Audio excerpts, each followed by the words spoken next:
Hi all, ನಮಸ್ಕಾರ ಎಲ್ರಿಗೂ. ಯೋಶೀಸ್ ಕಿಚನ್ಗೆ ಸ್ವಾಗತ. ಯೋಶೀಸ್ ಕಿಚನ್ ಅಂದರೆ ಮೇಡ್ ವಿತ್ ಲವ್. ಇವತ್ತಿನ ರೆಸಿಪಿಯಲ್ಲಿ ಮನೆಯಲ್ಲೇ ಡಾಬಾ ಸ್ಟೈಲ್ ಎಗ್ ಕರಿನ ಯಾವ ರೀತಿ ಮಾಡೋದು ಅಂತ ನೋಡ್ಕೊಂಬರೋಣ. ನೋಡ್ತಾ ಇರ್ಬೋದು, ಸಖತ್ತಾಗಿ ಬಂದಿದೆ, ತುಂಬಾ ಟೇಸ್ಟಿಯಾಗಿ ಬಂದಿದೆ.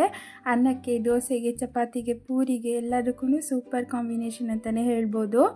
ಮೊದಲಿಗೆ ನಾನಿಲ್ಲಿ ಒಂದು 5 ಮೊಟ್ಟೆನ ಬೇಯಿಸಿಟ್ಟು ಸಿಪ್ಪೆ ತೊಗೊಂಡು ಎತ್ತಿಟ್ಕೊಂಡಿದ್ದೀನಿ. ಹಾಗೆಯೇ ಒಂದು ಕಡಾಯಿಗೆ 4ರಿಂದ 5 ಸ್ಪೂನಷ್ಟು ಎಣ್ಣೆನ ಸೇರಿಸ್ಕೊಂಡು, ಎಣ್ಣೆ ಸ್ವಲ್ಪ ಬಿಸಿ ಆದಮೇಲೆ ಬೇಯಿಸಿಟ್ಕೊಂಡಿರೋಂತಹ ಮೊಟ್ಟೆಗಳನ್ನ ಹಾಕ್ಕೊಂಡು ಫ್ರೈ ಮಾಡ್ಕೊಳ್ಳೋಣ. ಮೊದಲಿಗೆ ನಾವಿಲ್ಲಿ ಮೊಟ್ಟೆಗಳನ್ನ ಫ್ರೈ ಮಾಡಿಕೊಂಡು ಎತ್ತಿಟ್ಕೊಂಡು ಆಮೇಲೆ ಗ್ರೇವಿಗೆ ಸೇರಿಸ್ಕೊಳ್ಬೇಕಾಗತ್ತೆ.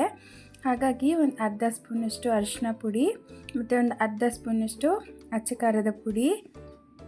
ಖಾರ ಜಾಸ್ತಿ ತಿನ್ನೋರಾದರೆ ಇನ್ನೊಂದು 1/4 ಸ್ಪೂನ್ ಎಕ್ಸ್ಟ್ರಾ ಸೇರಿಸ್ಕೋಬೋದು. ಮತ್ತು ರುಚಿಗೆ ತಕ್ಕಷ್ಟು ಉಪ್ಪನ್ನು ಸಹ ನಾನಿಲ್ಲಿ ಸೇರಿಸ್ಕೊಂಡು ಎಲ್ಲ ಉಪ್ಪು ಖಾರ ಮೊಟ್ಟೆಗೆ ಚೆನ್ನಾಗಿ ಹಿಡಿಯೋ ಥರ ಫ್ರೈ ಮಾಡ್ಕೊಳ್ಳೋಣ. ಇಲ್ಲಿ ಸ್ಟವ್ ಫ್ಲೇಮನ್ನು ಸ್ವಲ್ಪ ಮೀಡಿಯಮ್ ಆಗಿ ಇಟ್ಕೊಂಡು ಮೊಟ್ಟೆನ ಫ್ರೈ ಮಾಡ್ಕೊಳ್ಬೇಕಾಗುತ್ತೆ.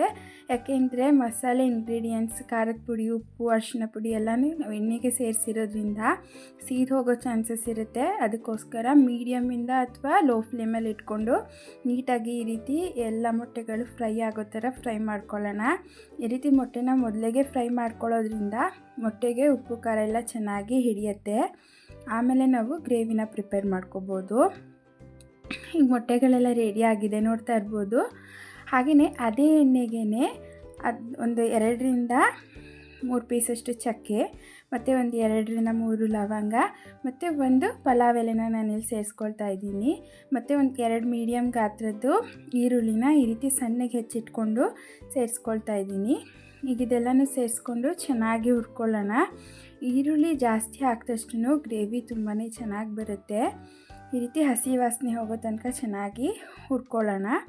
ಹಾಗೆಯೇ ಖಾರಕ್ಕೆ ಒಂದು 2 ಹಸಿಮೆಣ್ಸಿನ್ಕಾಯಿನ ಕಟ್ ಮಾಡಿಕೊಂಡು ಸೇರಿಸ್ಕೊಳ್ತಾ ಇದ್ದೀನಿ.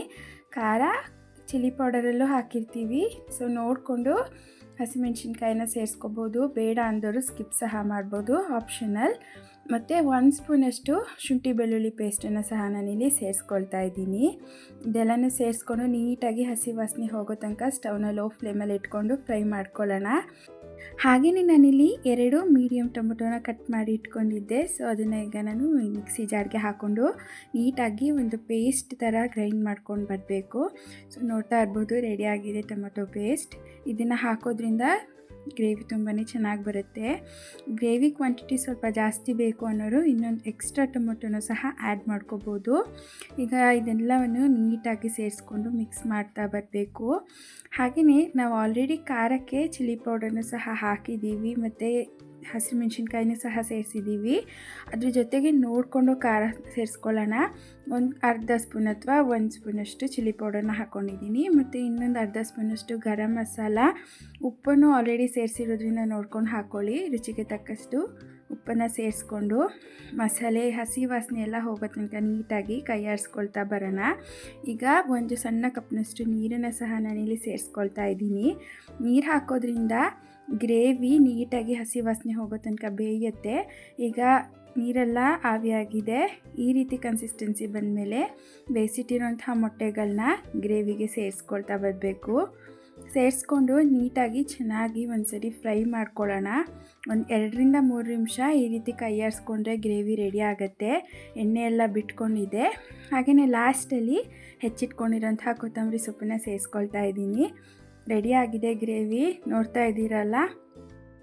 ಇದೇ ರೀತಿ ನಾವು ಮನೆಯಲ್ಲೇ ಡಾಬಾ ಸ್ಟೈಲ್ ಎಗ್ ಕರಿನ ಮಾಡಿಕೊಂಡು ಅನ್ನದ ಜೊತೆಗೆ, ಚಪಾತಿ ಜೊತೆಗೆ ಅಥವಾ ಪೂರಿ ಜೊತೆಗೆ, ಪರೋಟ ಜೊತೆಗೆ ಯಾವುದಕ್ಕಾದ್ರೂ ತುಂಬಾ ಸಖತ್ ಕಾಂಬಿನೇಷನ್ ಅಂತಲೇ ಹೇಳ್ಬೋದು.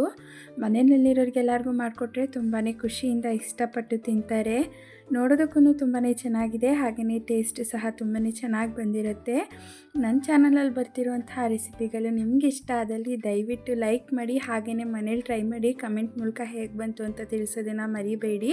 ಮತ್ತು ನಿಮ್ಮ ಆತ್ಮೀಯರಿಗೂ ಸಹ ಶೇರ್ ಮಾಡಿ. ಮತ್ತು ನನ್ನ ಚಾನಲ್ನ ದಯವಿಟ್ಟು ಇನ್ನೂ ಯಾರ್ಯಾರು ಸಬ್ಸ್ಕ್ರೈಬ್ ಮಾಡ್ಕೊಂಡಿಲ್ಲ ದಯವಿಟ್ಟು ಸಬ್ಸ್ಕ್ರೈಬ್ ಮಾಡ್ಕೊಳ್ಳಿ ಅಂತ ಹೇಳ್ತಾ ಇದ್ದೀನಿ. ಮತ್ತೆ ಸಿಗೋಣ ಮುಂದಿನ ವಿಡಿಯೋದಲ್ಲಿ. ಅಲ್ಲಿ ತನಕ ನಮಸ್ಕಾರ.